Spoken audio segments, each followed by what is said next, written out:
بسم اللہ الرحمن الرحیم، اللہم صلی علی محمد وعلی محمد وعجل فرجہ۔ شروع کرتی ہوں اللہ کے نام سے جو بڑا مہربان اور نہایت ہی رحم کرنے والا ہے، اور تمام درود و سلام ہو محمد وعلی محمد کی ذات گرامی پر۔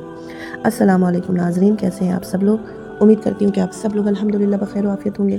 پروردگار عالم آپ سب کی عبادتوں کو قبول فرمائے۔ ماہ مبارک رمضان کے 27ویں دن کی دعا۔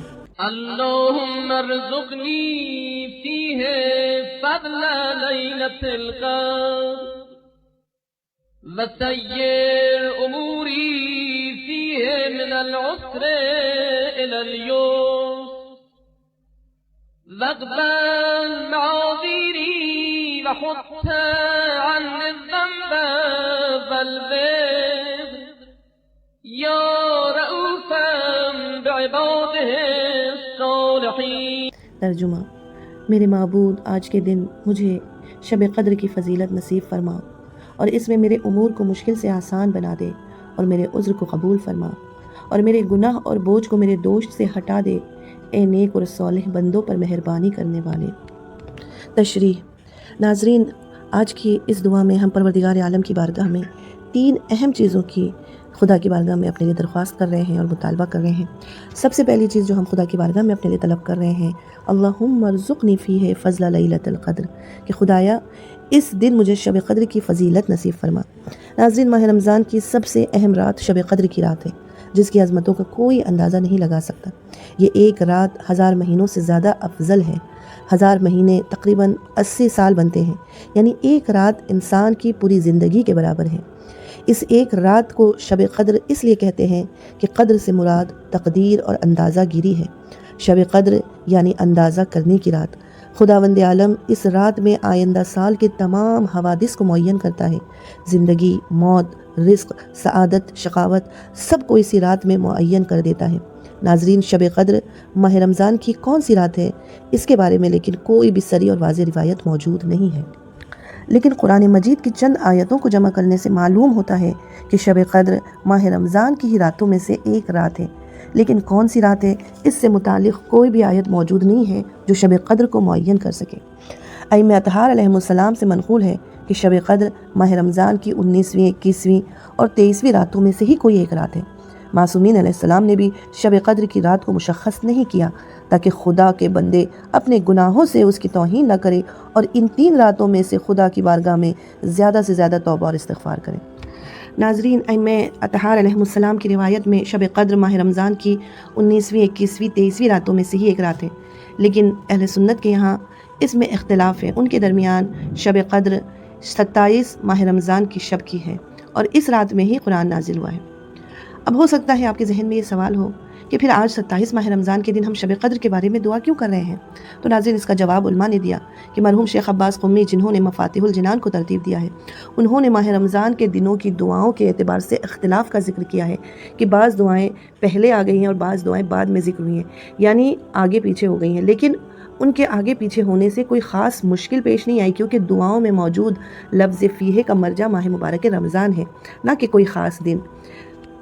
اس لیے ان دعاؤں میں اگر تھوڑا سا رد و بدل ہو رہا ہے دنوں کے حساب سے تو کوئی مشکل نہیں ہے، کیونکہ اصل دعا کے معنی اور مطالب مہم ہے۔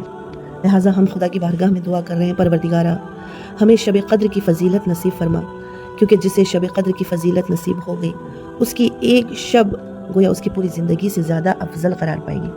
اور ناظرین، دوسری دعا جو ہم پروردگار عالم کی بارگاہ میں آج کر رہے ہیں، وَسَيِّرْ أُمُورِ فِيهِ مِنَ الْعُسْرِ إِلَى الْيُسْرِ، کہ پروردگارہ اس دن میرے امور کو مشکل سے تو آسان بنا دے، یعنی میرے معاملات کو سختی سے تو آسانی کی طرف پلٹا دے۔ ناظرین، دنیا امتحان کی جگہ ہے، یہاں پر قدم قدم پر مومن کی آزمائش ہے، طرح طرح کے مصائب اور پریشانیوں کا سامنا ہے، قسم قسم کے ہم و غم اس پر حملہ آور ہوتے ہیں۔ لہٰذا یہ تمام مصائب و آلام، ہماری تکالیف، یہ سب کچھ آزمائش الہی ہے، تاکہ بندہ اطاعت پر مضبوط ہو کر نیکی کے کاموں میں جلدی کرے، اور جو آزمائش اسے پہنچی ہے اس پر وہ صبر کرے، تاکہ اسے بغیر حساب کے اجر و ثواب دیا جائے۔ اور یقیناً سنت الہی کا بھی یہی تقاضا ہے کہ وہ اپنے نیک بندوں کو آزماتا رہے، تاکہ وہ پاک کو ناپاک سے، نیک کو بدوں سے اور سچوں کو جھوٹوں سے جدا کر دے۔ بس قدم قدم پر مومن کی دنیا میں آزمائش ہے اور سختیوں کا اس کو سامنا ہے، لیکن ناظرین، یہ تمام مصیبتیں اور آلام، یہ سختیاں، یہ تمام چیزیں جو انسان پر آتی ہیں، وہ انسان کے اپنے اعمال کی وجہ سے بھی ہے۔ یہ خود خدا قرآن میں فرماتا ہے کہ جو کچھ تمہیں مصائب پہنچتے ہیں وہ تمہارے ہی کردار کا نتیجہ ہے، جبکہ ہم تمہارے بے شمار گناہوں کو معاف کر دیتے ہیں۔ بس ناظرین، ہمیں ہر سختی اور مصیبت پر صبر و تحمل سے کام لینا چاہیے، خدا پر توکل ہونا چاہیے، کیونکہ رب العزت نے ہر پریشانی کے ساتھ ہی آسانی بھی فراہم کر رکھی ہے۔ اور ناظرین، اگر زندگی میں مصائب و آلام نہ ہوں، سختیاں اور پریشانیاں نہ ہوں، تو انسان آرام و آسائش کے مطلب اور مفہوم کو سمجھ ہی نہیں سکتا ہے، اسے پتہ ہی نہیں چلے گا کہ راحت اور آرام کہتے کسے ہیں۔ یہ دراصل مشیت الہی ہے کہ ہر سختی کے ساتھ آسانی بھی ہو اور ہر رنج و غم کے بعد راحت و آرام بھی۔ اسی لیے قرآن میں پروردگار عالم فرماتا ہے وَإِنَّ مَعَ الْعُسْرِ يُسْرًا إِنَّ مَعَ الْعُسْرِ يُسْرًا، کہ ہاں زحمت کے ساتھ آسانی بھی ہے اور بے شک تکالیف کے ساتھ سہولت بھی ہے۔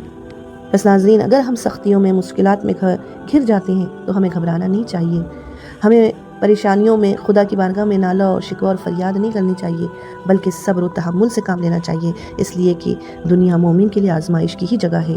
پروردگار عالم مومن کو قدم قدم پر آزماتا ہے، ہمیں یہاں پر صبر و تحمل سے کام لینا چاہیے اور خدا کی بارگاہ میں بس دعا کرنی چاہیے کہ پروردگارہ میرے امور کو، میرے معاملات کو سختی سے آسانی کی طرف پلٹا دے، کیونکہ وہی پروردگار عالم کی ذات ہے کہ جو ہر مشکل کو آسانی میں تبدیل کرنے والی ہے۔ اور ناظرین، تیسری دعا جو ہم پروردگار عالم کی بارگاہ میں اپنے لیے طلب کر رہے ہیں، وَاقْبَلْ مَعَاذِيرِي وَحُطَّ عَنِّي الذَّنبَ وَالْوِزْرَ، کہ خدایا آج کے دن میرے عذر کو قبول فرما اور میرے گناہ اور بوجھ کو میرے دوش سے ہٹا دے۔ بے شک خدا ہی ہے جو ہمارے عذر و معذرت کو قبول کرنے والا ہے، اگرچہ وہ پروردگار عالم اگر ارادہ کر لے کہ توبے کے بعد بھی اپنے بندوں کے گناہ نہ بخشے تو ممکن ہے، یہ اس کا اختیار ہے، وہ چاہے تو بخش دے اور چاہے تو نہ بخشے، کوئی اسے کچھ نہیں کہہ سکتا، مگر یہ اس خدا کا لطف و کرم ہے، اس کا فضل ہے کہ وہ ہمارے ہر عذر کو قبول کر لیتا ہے۔ اگرچہ وہ تمام عذر کی حقیقت سے بھی واقف ہے، مگر پھر بھی بندہ جب اس کی بارگاہ میں آ کر اپنے گناہوں کا اعتراف کرتا ہے اور نادم ہو کر توبہ کرتا ہے اور اپنا عذر پیش کرتا ہے، تو وہ ارحم الراحمین پروردگار اس کے عذر کو قبول کر کے اس کے تمام گناہوں کو معاف فرماتا ہے۔ لہٰذا ہم یہی دعا کر رہے ہیں کہ پروردگارہ ہمارے تمام عذر کو، ہماری معذرتوں کو قبول فرما لے، اس لیے کہ ماہ رمضان اپنے اختتام پر پہنچ چکا ہے۔ ہم سے جو بھی کمی کوتاہی ہو گئی ہو پروردگار اسے معاف کر کے ہماری عبادتوں کو اپنی بارگاہ میں قبول فرما لے، اور خدایا میرے پشت سے گناہوں کا بھاری بوجھ اتار دے۔ ناظرین، یہاں پر لفظ وزر کا استعمال ہوا ہے۔ وزر کا مطلب ہوتا ہے بہت سنگین بوجھ، اور اسی سے لفظ وزیر بنا ہے۔ وزیر کا بھی مطلب یہی ہوتا ہے کہ جس کے کاندھوں پر بہت زیادہ بوجھ ہو، بہت ذمہ داریاں ہوں۔ ہم یہاں پر خدا کی بارگاہ میں یہی دعا کر رہے ہیں کہ پروردگارہ گناہوں کا بوجھ بہت سنگین ہے اور اس گناہوں کے بوجھ کو ہماری پشت سے اتار دے۔ ناظرین، ہم ابھی شاید اس گناہ کے بوجھ کو نہ ہی سمجھ پائیں، لیکن جب روز قیامت انسان اپنے گناہوں کو دیکھے گا اور اس کے بوجھ کو محسوس کرے گا تو وہ تحمل ہی نہیں کر پائے گا کہ کس قدر سنگین یہ بوجھ ہم اپنے کاندھوں پر اٹھائے ہوئے تھے۔ ناظرین، اور تعجب کی بات تو یہ ہے کہ انسان اپنے گناہوں کا بوجھ تو اٹھاتا ہی ہے اور اپنے ساتھ ساتھ اپنے کاندھے پر ہزاروں دوسرے افراد کا بھی بوجھ اٹھائے ہوئے ہیں کہ جس کا گناہ ہمارے نام اعمال میں لکھا جا رہا ہے۔ مثلاً آج کے دور میں ہم دیکھتے ہیں کہ لوگ اپنے موبائل کے اسٹیٹس پر، فیس بک پر طرح طرح کی پوسٹ ڈالتے ہیں، گانے لگاتے ہیں، میوزکس ڈالتے ہیں، اور بار بار یہ دیکھتے ہیں کہ کتنے لوگوں نے اسے لائک کیا، کتنے لوگوں نے اسے دیکھا ہے۔ ناظرین، بڑی آسانی سے ہم یہ پوسٹ ڈال تو دیتے ہیں، مگر یہ بھول جاتے ہیں کہ جتنے لوگ اسے سن رہے ہیں ان کا گناہ بھی میرے ہی نام اعمال میں لکھا جا رہا ہے، اور اگر ہم نے ایسی کوئی تحریر یا غلط بات لکھ دی کہ جس سے آنے والی نسل میں گمراہی کے راستے پر آ جائے تو یہ بوجھ بھی اسی کے کاندھوں پر آ جائے گا۔ لہٰذا ہمیں ایسی چیزوں سے پرہیز کرنا چاہیے کہ جس سے دوسروں کے گناہوں کا بوجھ ہمارے کاندھوں پر آ جائے۔ لہٰذا ہم دعا کر رہے ہیں کہ پروردگارہ ہمارے کاندھوں پر سے اس بھاری گناہوں کے بوجھ کو ہٹا دے، اور اس کے لیے ہمیں کوشش یہ کرنی چاہیے کہ اپنے کو گناہوں سے بچائیں، گناہوں کا بوجھ اتارنے سے کاندھے کو آزاد کریں۔ اور ماہ رمضان یہ بہترین مہینہ ہے اپنے کاندھوں سے اس گناہ کے سنگین بوجھ کو اتارنے کا۔ ناظرین، ماہ رمضان اپنے اختتام پر آ گیا ہے۔ خدا کی بارگاہ میں رو رو کر، گڑ گڑا کر توبہ کریں، استغفار کریں، اور خدا کی بارگاہ میں اپنے گناہوں پر شرمندہ ہو کر اسے طلب مغفرت کریں۔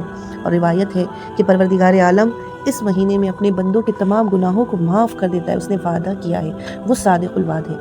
لیکن یہ مہینہ اگر گزر جائے اور ہم اپنے گناہوں کی بخشش نہ کروا سکیں تو روایت کے جملے ہیں کہ اس سے بدبخت ترین انسان کوئی ہو نہیں سکتا کہ ایک مہینہ جس کے لیے اللہ نے رحمت اور مغفرت کا دسترخوان بچھایا ہو اور وہ اس ایک مہینے میں بھی اپنی مغفرت نہ کروا سکے۔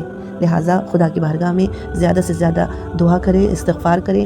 یہ چند لمحات جو ہمارے پاس بچے ہیں ان کو غنیمت شمار کریں اور اپنے گناہوں پر خدا کی بارگاہ میں توبہ کریں، اور وہ ارحم الراحمین ہے، وہ ضرور معاف کر دے گا۔